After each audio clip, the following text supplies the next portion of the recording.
ඇත්තම කියන්න ඔයාට කිචන් එකේ උයනකොට එපාම කරපු දේ මොකද්ද?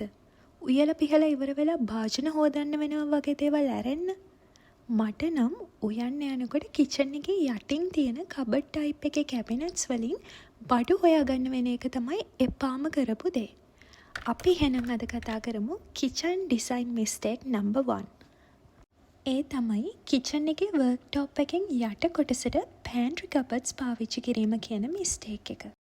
ඒ කියන්නේ බෙන්ච් ටොප් එකෙන් යට කොටසට පියන අරින්න පුළුවන් කබඩ්ස් පාවිච්චි කරන එක. ඉතින් ඔයාගේ කිචන් එකේ මේ වගේ කැබිනට්ස් නම් තියෙන්නේ කලබල වෙන්න එපා. මේ වීඩියෝ එක දිගටම බලන්න. මම ඒ දේවල් වලට විසඳුම් කියනවා. ඉතින් අපි ගොඩක් දෙනා බේස් කැබිනට්ස් වලට දොර දෙපැත්තට අරින්න පුළුවන් ෂෙල්ෆ්ස් පාවිච්චි කරනවා. මොකද සාමාන්‍ය පෑන්ට්‍රි කබඩ්ස් හදන අය මෙහෙම ඩිසයින් කරන නිසාත් ඇත්තටම ඩ්‍රෝවර්ස් නැත්නම් ලාච්චු ටිකක් ෂෙල්ෆ්ස් වලට වඩා ටිකක් මිලෙන් අධික නිසාත්. හැබැයි ෂෙල්ෆ්ස් පාවිච්චි කරාම අපිට ගොඩක් වෙලාවට බිමට නැමිලා ඇතුලේ තියෙන දෙයක් ගන්න අත ඇතුලට දාලා කළුවරේම හොයන්න වෙනවා. ගොඩක් වෙලාවට වෙන්නේ මේ ෂෙල්ෆ්ස් ඇතුළට දාන බඩු පිටිය පැත්තට තල්ලු වෙලා කාලෙකින් අපිට අමතක වෙලා යන එක. ඉතින් ඒ වෙනුවට අපි ඩ්‍රෝවර්ස් පාවිච්චි කරන එකේ වාසිය තමයි ඩ්‍රෝවර් එකක් නැත්නම් ලාච්චුවක් අපිට එළියට ඇදලා විවෘත කරාම ඇතුලේ තියෙන දේ හොඳින් පේනවා. ඉතින් බඩු ඕගනයිස් කරගන්න ඉක්මනින්ම හොයාගන්න සහ එළියට ගන්න හරිම ලේසියි.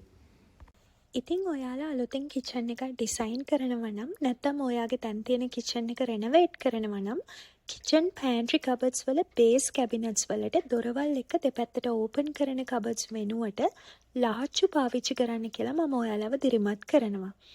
ඉතින් ඒක කිචන් එකේ ඉඳලා උයන එක ඔයා ප්‍රිය කරන එක්ස්පීරියන්ස් එකක් කරගන්න කාලයක් යනකොට ඔයාගේ කොන්දට පහසුවක් වෙන්නේ ඉන්ටීරියර් ඩිසයින් ප්‍රින්සිපල් එකක් විදිහට හරිම වැදගත් සහ හොඳ ඉන්වෙස්ට්මන්ට් එකක් වෙනවා. ඉතින් ඔයා දැනටමත් කබඩ්ස් ටයිප් එකේ බේස් කැබිනට්ස් නිසා කරදර වෙනවා නම් දැනට වෙළඳ පොලේ මේකට විසඳුම් තියෙනවා. ඔයාට පුළුවන් මේ විදිහට ඩ්‍රෝවර් එකක් වගේ වැඩ කරන ඇක්සසරිස් බේස් කැබිනට් එකට යූස් කරන්න. ඉතින් මම දැකලා තියෙනවා දරාස් තෙමියු වගේ ඇප්ස් වල මේ වගේ ඇක්සසරිස් මිලට ගන්න තියෙනවා. ඉතින් ඔයා ඒවා ඕඩර් කරනකොට හරියට මෙෂර්මන්ට්ස් බලලා රිවිව්ස් කියවලා බලලා ඕඩර් කරලා ඔයාගේ බේස් කැබිනට්ස් වලට ලේසියෙන්ම ඉන්ස්ටෝල් කරගන්න පුළුවන්. ඉතින් මම දෙවෙනියට කතා කරන්න යන කාරණේ තමයි කිචන් එකේ ලයිටිං නැත්නම් ආලෝකය නිවැරදිව සැලසුම් නොකිරීම කියන මිස්ටේක් එක. ඉතින් මම මේ කතා කරන්නේ කිචන් එක හොඳ ආලෝකයකින් ලස්සන කරන එක ගැනම විතරක් නෙවෙයි. මොකද කිචන් එක කියන්නේ ගින්දර තියුණු කැපෙන ආයුධ අපි පාවිච්චි කරන තැනක්. ඉතින් හොඳින් ආලෝකයේ තියෙන එක ආරක්ෂාවට හරිම වැදගත්. ඉතින් ඕනම කිචන් එකක ලයිටිංස් වර්ග දෙකක් තියෙන්න ඕනේ. ඒ තමයි සීලිං ලයිට්ස් සහ ටාස්ක් ලයිටිං. ඉතින් අපි ගොඩාක් දෙනා හිතන්නේ සීලිං ලයිට්ස් ගැන විතරයි. හැබැයි පෑන්ට්‍රි කබඩ්ස් වලට යටින් ඔයාගේ කිචන් වර්ක් ටොප් එකට එළිය දෙන ටාස්ක් ලයිට්ස් අනිවාර්යයෙන්ම අංගයක් ඕනම කිචන් එකක. ඉතින් සීලිං ලයිට්ස් විතරක් තියෙනකොට සාමාන්‍යයෙන් ඒකෙන් අපි වැඩ කරන වර්ක් ටොප් එකට හරියට එළියක් ලැබෙන්නේ නැහැ වගේම අපේ හෙවණැල්ලෙන් එළිය කවර් වෙනවා. ඒත් පෑන්ට්‍රි එකේ යටින් තියෙන වර්ක් ටොප් එකට එළිය වැටෙන ලයිටිං වලින් අපි කරන දෙයට හොඳ ආලෝකයක් ලැබෙනවා. ඉතින් පිහි ගොඩක් රත් වුණ පෑන්ස් මැටි භාජන වගේ දේවල් හැන්ඩල් කරනකොට හොඳ ආලෝකයක් ලැබෙනවා නම් ආරක්ෂාකාරීව ඒක කරගන්න අපිට පුළුවන්. ඉතින් ඔයාගේ කිචන් එකේ දැනටමත් මෙහෙම ටාස්ක් ලයිටිං නැත්තම් ඔයාට පුළුවන් ලේසියෙන්ම ප්ලග් එකකින් මේ වැඩේ කරගන්න.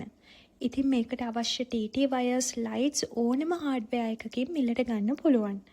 ඉතින් මෙහෙම නැත්තම් දැන් තියෙනවා රීචාර්ජබල් බැටරිස් දාන්න පුළුවන් LED ස්ට්‍රිප්ස් වගේ ලයිට්ස්. ඉතින් ඒවත් පෑන්ට්‍රි එකට යටට ලේසියෙන්ම අලව ගන්න පුළුවන් ඔයාලට. ඉතින් එහෙම නැත්නම් ඔයාට ටේබල් ලෑම්ප් එකක් වගේ කිචන් කවුන්ටර් එක උඩ යූස් කරන්න පුළුවන් ඩෙකෝ පීස් එකක් විදිහට. ඉතින් මම තුන්වෙනියට කතා කරන්න යන කාරණේ තමයි කිචන් එකේ වර්ක් ට්‍රයැන්ගල් එක නොසලකා හැරීම කියන මිස්ටේක් එක. ඉතින් මොකද මේ වර්ක් ට්‍රයැන්ගල් එක කියන්නේ? කිචන් වර්ක් ට්‍රයැන්ගල් එක කියන්නේ 1940 ගණන් වල වගේ ඉඳලා කිචන් එකක කාර්යක්ෂමතාවය වැඩි කරන්න සංකල්පගත වුණ තියරි එකක්.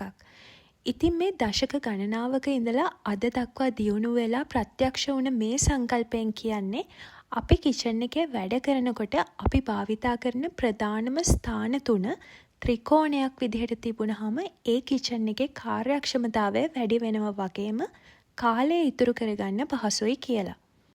ඉතින් මේ ස්ථාන 3 තමයි කිචන් එකේ සින්ක් එක, ෆ්‍රිජ් එක සහ ස්ටව් එක.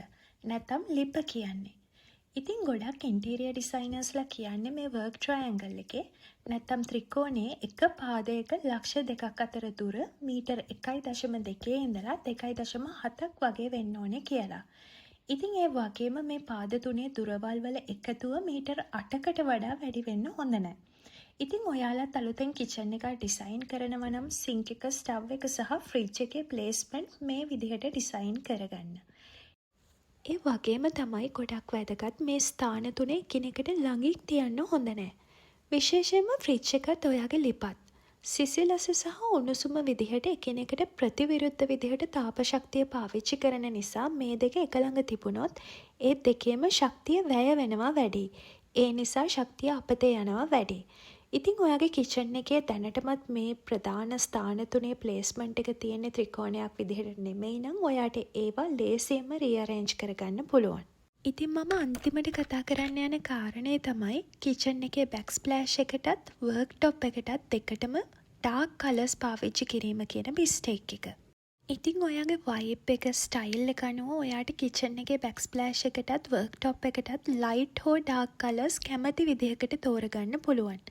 ඒ වගේම ඩාර්ක් කලර්ස් තෝරගන්න එක හැම වෙලේම මිස්ටේක් එකක් වෙන්නේ නැහැ. මේක මිස්ටේක් එකක් වෙන්නේ ඔයාගේ කිචන් එක ගොඩාක් අඳුරුයි නම්. ඉතින් මනෝවිද්‍යාත්මකව අපිට ස්වාභාවිකවම රූම් එකකට හොඳ ස්වාභාවික ආලෝකයක් ලැබෙනවා නම් සැහැල්ලු බවක් දැනෙනවා වගේම එතන ඉන්න හිතන තැනක් බවට පත්වෙනවා. ඉතින් අපි මේ ස්වාභාවිකව එළිය අපේ ගෙදර ඇතුළට ගන්න ජනෙල් වලින්. හැබැයි අපේ ගෙවල් වල තියෙන රූම්ස් වල ජනෙල් අතරින් කිචන් එකේ ජනෙල් සාපේක්ෂව පොඩි. ඒ වගේම කැබිනට්ස් වගේ දේවල් නිසා කිචන් එකේ ඉඩකඩ ඇහිරිලා අඳුරුයි වගේ පේන්න පුළුවන්. ඉතින් අඳුරු පාටට එළියෙන් වැටෙන ආලෝකය උරාගෙන රූම් එක තව අඳුරු කරලා පෙන්වන්න පුළුවන්. විශේෂයෙන්ම ඔයා ලී කැබිනට්ස් වගේ පාවිච්චි කරලා තියෙනවා නම් මේ අඳුරු බව තව වැඩි වෙන්න පුළුවන්. ඒත් ලයිට් කලර්ස් වලින් වැටෙන ආලෝකය පරාවර්තනය කරලා ඒ රූම් එක විශාල කරලා පෙන්නනවා වගේම ඉඩකඩ ගොඩක් ඇති බවත් පෙන්වනවා. ඉතින් අපි ගොඩාක් දෙනෙක් කිචන් එක කියන්නේ නිතරම පාවිච්චි වෙන තැනක් නිසා ඩාර්ක් කලර්ස් පාවිච්චි කරාම පිරිසිදු කරගන්න ලේසි කියන මතයේ ඉන්නවා. ඒත් අපි කිචන් එකේ වර්ක් ටොප් එකටත් බැක්ස්ප්ලෑෂ් එකටත් ගොඩාක් වෙලාවට යූස් කරන්නේ ටයිල් එකක් නැත්නම් ග්‍රැනයිට් වගේ මටීරියල් එකක්. ඒ නිසා ඔයාට මොන කලර් එක දැම්මත් ඒවා පිරිසිදු කරගන්න යන කාලය සමානයි. ඉතින් ඔයාගේ කිචන් එකට කලර්ස් ඩිසයිඩ් කරනකොට ඔයාගේ කිචන් එකට එළියෙන් ලැබෙන ආලෝකය ලැබෙන ප්‍රමාණය වගේ දේවල් ගැන හිතලා බලලා ඔයාට ඒ තීරණය ගන්න පුළුවන්. ඉතින් අද මම ඔයාලට ගෙනාවේ කිචන් ඩිසයින් මිස්ටේක්ස් ගැන වීඩියෝ එකක්. ඉතින් ඔයාගේ අදහස් ප්‍රශ්න මේ වීඩියෝ එක යටින් කමෙන්ට් කරන්න අමතක කරන්න එපා. මම අනිවාර්යයෙන්ම මගේ අදහස් ඔයාලා එක්ක බෙදා ගන්නවා. ඉතින් ඔයා දැනටමත් channel එකට subscribe කරලා නැත්නම් වීඩියෝ එකට like කරලා channel එකට subscribe කරන්නත් අමතක කරන්න එපා.